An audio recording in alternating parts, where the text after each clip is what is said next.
Ağcabədi rayon İcra Hakimiyyətinin başçısı Azaqro Taxıl MMC-nin işləri ilə tanış olub. Ağcabədi rayonunun Hindaq qəsəbəsi ərazisində fəaliyyət göstərən Azaqro Taxıl MMC 2500 hektara yaxın ərazidə kənd təsərrüfatı məhsullarının əkini və becərilməsi ilə məşğuldur. Noyabrın 19-da Ağcabədi rayon İcra Hakimiyyətinin başçısı Rafil Hüseynov tərəfindən MMC-nin əkin sahələrinə baxış keçirilib. Səfər zamanı pambıq yığımı prosesinin gedişi yerindəcə izlənib. Növbəti ilin əkininə hazırlanan torpaq sahələri ilə tanışlıq olub. Söhbət zamanı Azaqro Taxıl MMC-nin icraçı direktoru Ceyhun Mehdiyev bildirib ki, Əsasən kənd təsərrüfatı məhsulları yetişdirilir. Pambıq, arpa, buğda, qardalı, badam bağları salınır, şaftəli nektarin bağları salınır, xurma bağları son illər salınır. Yəni məhsullarımız normaldır. Pambıq məhsulu keçən demək olar ki, bütün başqa aqrofarmlardan ən üstün olur məhsullara görə. 100-dən artıq işçi işləyir. Hər bir işçi də tam normal hər şeylə təmin olunur.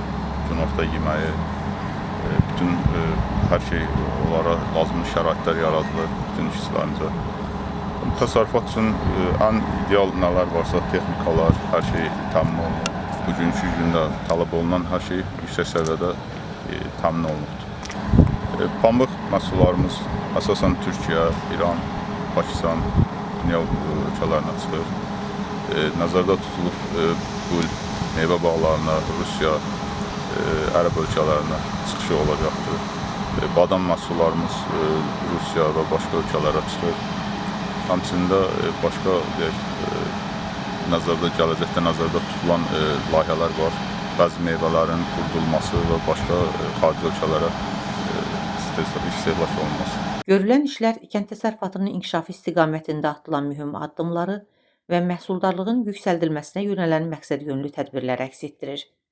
Şirkət tərəfindən pambıq, qarğıdalı, arpa, buğda, yonca kimi strateji əhəmiyyətli bitkilərlə yanaşı, meyvəçilik sahəsində də uğurlu işlər həyata keçirilir.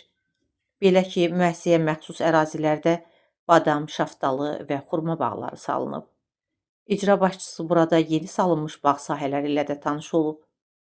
Mais İbrahimov, Qərənfil Rzayeva, xüsusi olaraq Azpress az saytı üçün.